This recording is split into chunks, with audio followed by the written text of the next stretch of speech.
Assalamualaikum, Shalom, Om Swastiastu, Namo Buddhaya, Salam Kebajikan. Perkenalkan, nama saya Melania Sedo dengan NIM 2430308010009. Baik, di sini saya ingin menjelaskan anatomi muskuloskeletal, nervus, dan pembuluh darah pada ekstremitas inferior. Dengan dosen pengampu, Dr. Abdullah Oski Iliandi, Magister Kesehatan. Baik, jadi ekstremitas inferior ini dia pada umumnya terbagi menjadi tiga bagian. Akan tetapi pada literatur lain yang saya dapatkan dia dibagi menjadi enam bagian atau enam regio, yaitu regio gluteus, regio femoris, regio genu, dan regio cruris. Dan terakhir ada regio pedis. Baik, kita mulai dari regio gluteus. Nah, pada regio gluteus ini, dia terdiri dari tiga tulang, yaitu os ilium, os ischium, dan juga os pubis. Baik, eh, selanjutnya kita masuk kepada os femoris. Nah, baik.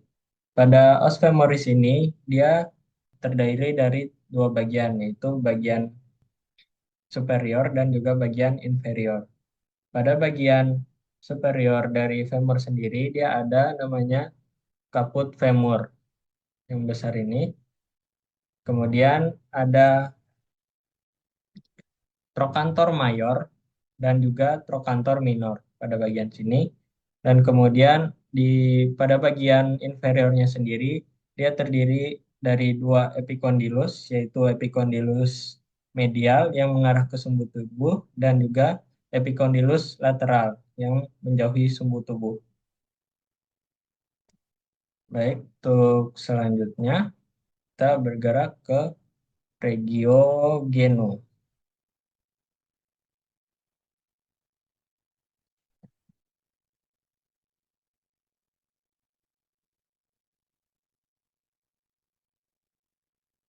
Nah, seperti yang kita ketahui, regio genu ini dia terdiri dari tulang yang bernama tulang patella. Nah, tulang patella ini dia terletak di antara os femur dan juga os tibia. Selanjutnya, kita masuk ke regio cruris. Nah, jadi pada regio cruris ini dia terdiri dari dua jenis tulang, yaitu tulang tibia dan juga tulang fibula. Nah, baik di sini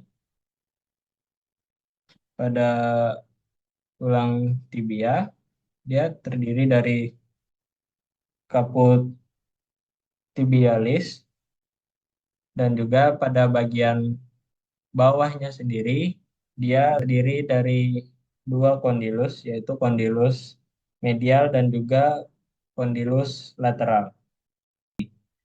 Baik, tulang selanjutnya pada regio cruris di sini ada namanya tulang fibula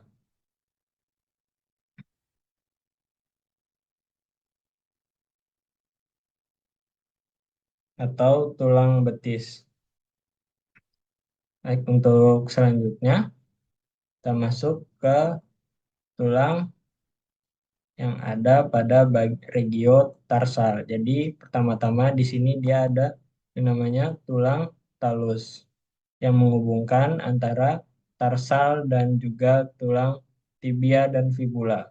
Kemudian bagian bawah ada yang namanya tumit atau disebut sebagai calcaneus. Kemudian pada bagian punggung kaki di sini ada namanya tulang kuboid. Tulang kuboid ini dia berbentuk segi empat, makanya dia disebut sebagai tulang kuboid. Kemudian di sini ada tulang navikular. Dan di depan tulang navikular dia ada tiga tulang kecil. Yang pertama ada tulang cuneiform lateral, ada tulang cuneiform intermediate, dan yang pada bagian medial ini dia namanya tulang cuneiform medial. Kemudian di sini ada tulang-tulang panjang ini namanya tulang metatarsal yang dimana penamaannya diberikan sesuai dengan urutannya. metatarsal 1, metatarsal 2, metatarsal 3, metatarsal 4, dan metatarsal 5. Kemudian di depan metatarsal ini ada namanya tulang palans atau biasanya kita sebut sebagai tulang jari-jari kaki. Nah, untuk bagian jempol dari tulang jari-jari kaki ini biasanya disebut sebagai hallux. Baik, di sini saya ingin melanjutkan. Jadi pada regio gluteus ini ada otot gluteus maximus. Jadi otot gluteus maximus ini menempel atau berorigo pada ilium, sacrum, dan juga tulang ekor atau coccyx. Serta dia berinsersio di tuberositas gluteus femur yang mana dia berada di bagian posterior dan permukaan luar panggul. Dan otot ini juga berfungsi sebagai ekstensor utama. Selanjutnya ada otot gluteus. Jadi otot gluteus ini terdapat di bagian profunda dari otot gluteus maximus. Hmm. Nah, ini dia otot gluteus medius. Jadi eh, selain otot gluteus medius, ada juga otot gluteus minimus. Jadi, otot ini berorigo pada ilium dan masuk ke bagian lateral femur atau pada trochanter mayor dan juga terletak di bawah gluteus maximus dan otot-otot ini berperan dalam abduksi dan stabilisasi pinggul. Baik, kita lanjut ke bagian anterior. Di sini ada otot yang namanya otot iliopsoas. Jadi, otot iliopsoas ini merupakan gabungan dari otot iliacus dan juga otot psoas mayor. Dan kedua otot ini mereka berorigo pada tulang belakang bagian lumbar. Untuk bagian psoas mayor dia menempel pada bagian tulang belakang lumbar. Dan untuk otot iliacus, dia berakhir pada trochanter minor femur dan terletak pada bagian anterior pinggul. Fungsi dari kedua otot ini adalah sebagai fleksor utama pinggul. Kemudian untuk persarafan pada regio gluteus, di sini ada tiga saraf utama, yaitu ada saraf femoralis, yang mana dia menginervasi otot iliacus dan sebagian besar otot paha anterior. Kemudian ada saraf obturator. Jadi saraf obturator ini menginervasi otot aduktor dan sebagian otot medial paha. Dan yang ketiga ada saraf skiatik. Jadi saraf skiatik ini merupakan saraf terbesar yang mana dia keluar dari bagian plexus lumbosakral dan melewati gluteus maximus dan kemudian dia berlanjut terus ke arah tungkai bawah. Kemudian untuk pembuluh darah sendiri pada regio ini terdapat dua arteri, yaitu arteri iliaca interna pada bagian dalam dan juga arteri femoralis. Jadi arteri iliaca ini termasuk arteri glutealis superior dan inferior, yang mana arteri ini memasok darah ke otot-otot gluteal dan jaringan panggul. Kemudian ada arteri femoralis. Jadi arteri femoralis ini melalui arteri profunda femoris, yang mana dia memberikan pasokan darah ke otot-otot paha dan pinggul. Selanjutnya, kita masuk ke regio paha atau regio femoris. Eh, pada regio femoris ini ada yang namanya otot quadriceps femoris. Jadi otot quadriceps femoris ini terdiri dari 4 macam otot, yaitu rectus femoris, vastus lateralis, vastus medialis, dan vastus intermedius. Yang terdapat pada bagian depan sini. Kemudian ada otot hamstring. Jadi otot hamstring ini terdiri dari otot bicep femoris, semitendonosus, dan semimembranosus yang beras yang berorigo dari tuberositas ischii dan berakhir di tibia dan fibula, yang mana berfungsi sebagai fleksor lutut dan ekstensor pinggul. Nah, jadi di sini dia letak dari otot hamstring. Eh, Kemudian untuk persarafan dari regio femoris ini, dia terdiri dari tiga saraf, yaitu yang pertama ada saraf femoralis, yang mana dia menginervasi otot-otot quadriceps dan sebagian otot di paha anterior. Kemudian ada saraf obturator, yang dia menginervasi otot-otot aduktor di bagian medial paha. Dan terakhir ada saraf skiatik. Jadi saraf ini menginervasi otot-otot hamstring di bagian posterior paha.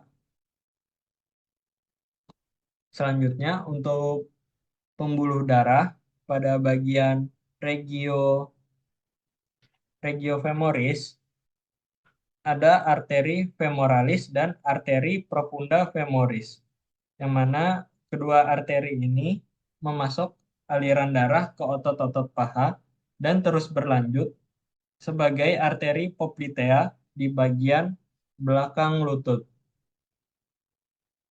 Kemudian kita masuk ke regio genu atau regio lutut.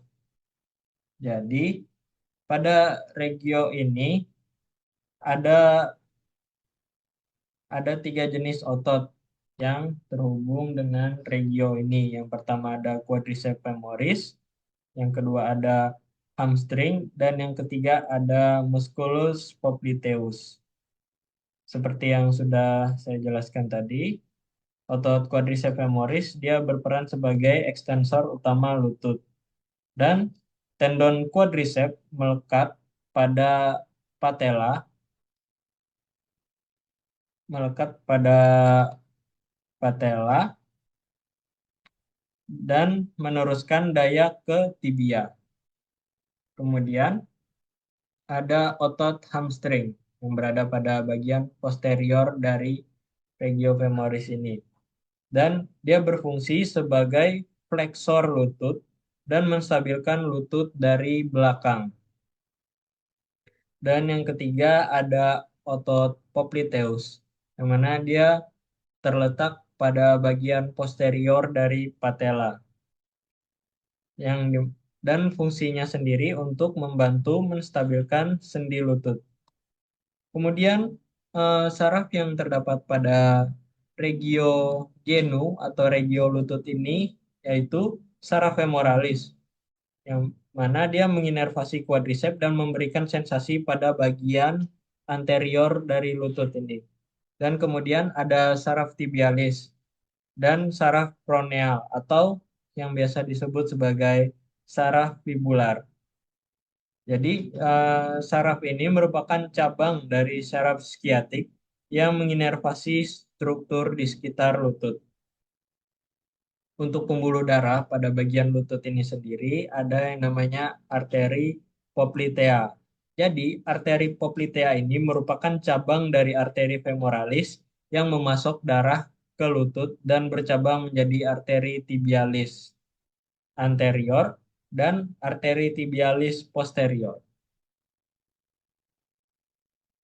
Selanjutnya ada otot, eh, maaf, ada regio cruris. Jadi pada regio cruris ini ada tiga macam otot, yaitu otot tibialis anterior yang berada pada bagian anterior dari tungkai bawah, dan juga dia berorigo di tulang tibia.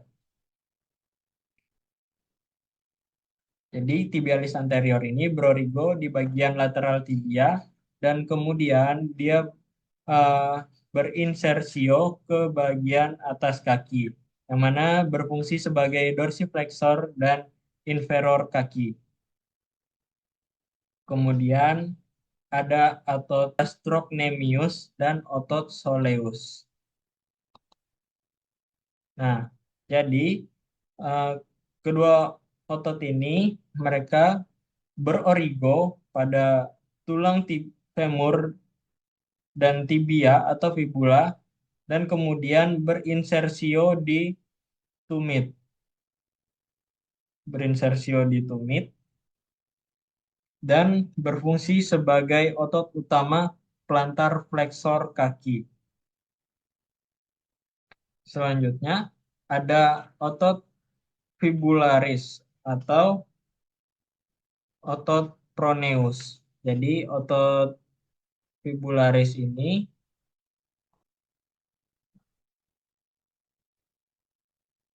jadi otot fibularis ini dia menempel pada fibula dan memasuki bagian lateral kaki. Fungsi dari otot ini yaitu untuk membantu eversi dan plantar fleksi kaki. Kemudian untuk persarapan pada regio cruris ini sendiri ada saraf tibialis yang mana dia menginervasi otot-otot posterior tungkai bawah dan juga ada saraf proneal atau saraf fibular profunda dan juga ada saraf proneal superficial dan fungsinya sendiri untuk menginervasi otot-otot anterior lateral tungkai bawah. Kemudian kita ke daerah masuk ke daerah pergelangan kaki. Jadi pada bagian pergelangan kaki ini ada otot dibagi menjadi dua bagian otot yaitu otot dorsal dan juga otot plantar. Otot dorsal ini dia terletak pada bagian atas kaki, sedangkan otot plantar dia terletak pada bagian bawah kaki. Nah, jadi pada otot dorsalnya sendiri ada yang namanya otot extensor digitorum dan ada otot extensor hallucis longus. Jadi, otot extensor digitorum dia berorigo di tibia dan fibula, kemudian menempel pada talang atau jari kedua hingga kelima dan bekerja sebagai ekstensor jari. Kemudian ada ekstensor hallucis longus. Jadi ekstensor hallucis longus ini ya berorigo dari fibula menuju ke ibu jari kaki atau hallux untuk membantu dorsifleksi dan ekstensi dari ibu jari atau hallux. Kemudian kita masuk ke otot bagian plantar. Jadi di sini ada yang pertama yaitu otot abductor hallucis, yang mana dia membentang dari calcaneus hingga ke falang proksimal hallux dan berfungsi untuk mengabduksi ibu jari. Kemudian ada flexor digitorum brevis, dia berasal sama juga, dia berasal dari calcaneus dan menuju jari kedua hingga kelima dan fungsinya untuk menekuk jari-jari kaki. Selanjutnya ada otot quadratus plantae. Dia berorigo di calcaneus dan membantu mengarahkan tarikan flexor digitorum ke longus-longus jari. Dan yang selanjutnya ada otot lumbricalis, flexor hallucis brevis, adductor hallucis, dan otot-otot kecil lainnya yang terletak di bagian bawah kaki dan membantu dalam stabilitas, penekukan, dan pergerakan jari-jari kaki. Kemudian untuk otot lateral, pada bagian tarsal ini ada yang namanya otot proneus atau otot fibularis longus. Dia menempel pada tulang fibula dan melalui kuboid. Kemudian berakhir di metatarsal yang pertama. Kemudian ada otot proneus fibularis brevis, yang mana dia berasal dari fibula dan menempel pada metatarsal kelima. Dia berakhir pada metatarsal kelima dan berfungsi untuk eversi kaki. Selanjutnya kita beralih ke otot bagian medial. Jadi di bagian medial sini ada otot tibialis posterior. Dia menempel pada bagian tibia dan fibula. Kemudian berakhir di navicular dan tulang cuneiform. Fungsinya untuk membantu dalam inferi dan plantar fleksi kaki.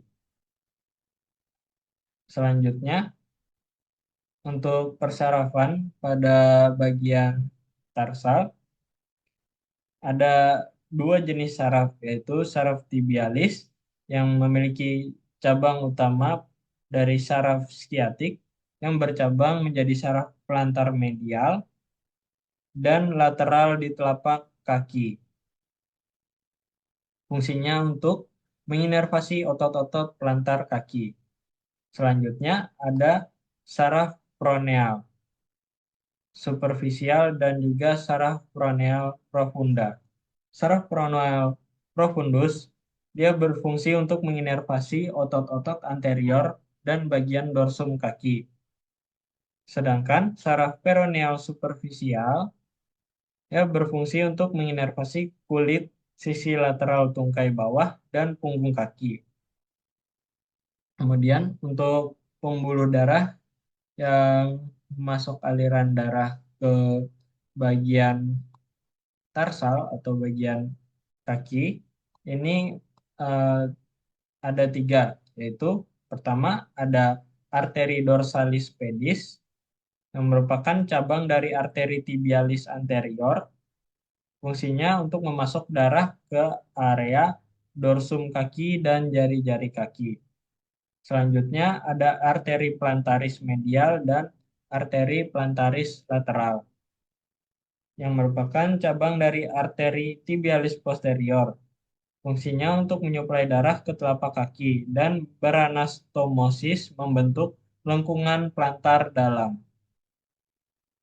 Dan yang terakhir ada arteri tarsal lateral dan arteri tarsal medial.